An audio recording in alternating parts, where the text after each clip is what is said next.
بسم اللہ الرحمن الرحیم۔ آج ہم بات کرتے ہیں شوگر کے مریض کے بارے میں۔ شوگر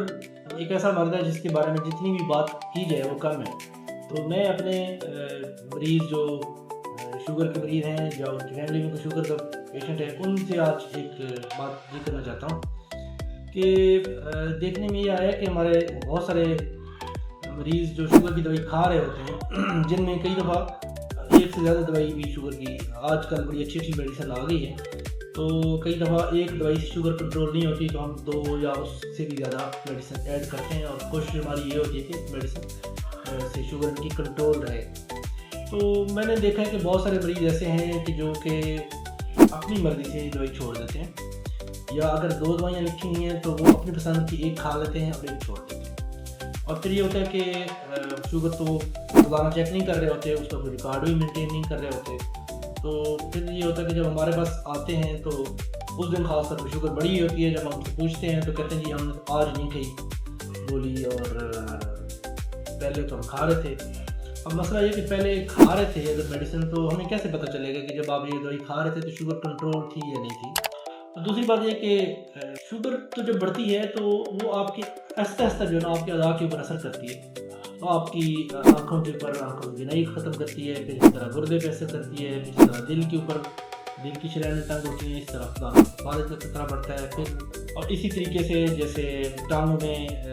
ٹانگیں سن ہونی یا پاؤں سن ہونا یا خدا نخواستہ زخم بن جاتے ہیں، یہ ساری جو پیچیدگیاں ہیں شوگر کی جن کو کمپلیکیشنز کہتے ہیں، ان سے بچنے کے لیے آپ کی شوگر کی دوائی اور شوگر کو ایک خاص رینج میں رکھنا بڑا ضروری ہوتا ہے۔ کچھ پیچیدگیاں ایسی ہوتی ہیں جن کا ہم بھی جب تک ٹیسٹ نہ کریں تو پتہ نہیں چلتا۔ مثال کے طور پہ کسی مریض کے گردے اگر خراب ہو رہے ہیں شوگر کی وجہ سے، تو جب تک کہ اس کے گردے آپ کہہ لیں 30-40% تک ڈیمیج ہو چکے ہوتے ہیں تب اس میں علامات آنا شروع ہو جاتی ہیں، اس سے پہلے تو علامات ہی نہیں آتی، ٹھیک ہے؟ تو اس لیے یہ اپنا اس بات کا خاص طور پہ دھیان رکھیں کہ اپنے ڈاکٹر کے مشورے میں ضرور عمل کریں،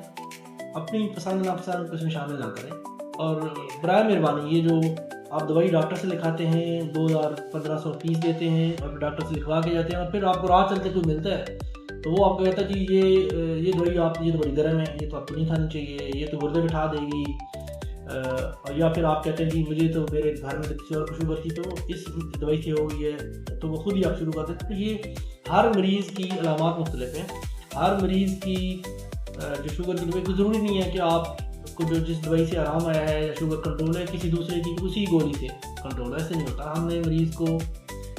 کافی ساری علامات کو دیکھ کے اس کا وزن کتنا ہے، اس کو صاف ستھرا بلڈ پریشر کا مسئلہ تو نہیں ہے، دل کا مسئلہ تو نہیں ہے، اس کو دم کا مسئلہ، مختلف چیزوں کو دیکھتے ہوئے دوائی تجویز کرتے ہیں۔ تو اس لیے آپ سے گزارش یہ ہے کہ اپنی مرضی نہ کریں، اور آپ اس کا اپنا خیال رکھیں، اپنے ڈاکٹر کی ہدایت کے مطابق کسی اور ڈاکٹر کی بات پہ بھی نہ جائیں جو راہ چلتے آپ کو مشورہ دیتے، یا آپ کی شادی پہ کہیں شادی بھی آپ کو مل گیا ہے، کہیں آپ کو ہم ڈاکٹر تو کہیں جنازے پہ بھی جاتے ہیں تو دوائی لکھ کے دینی پڑتی ہے۔ میری گزارش یہ ہے کہ جس ڈاکٹر سے آپ چیک کراتے ہیں نا، جو آپ کا پرائمری ڈاکٹر ہے، میڈیکل اسپیشلسٹ ہے، آپ اس سے مطمئن ہیں تو آپ اسی کو دکھاتے ہیں، اور یہ کہ اس کی ہدایت کے اوپر بہت جو ہے کوشش کریں کہ پوری طرح عمل کریں۔ بہت شکریہ۔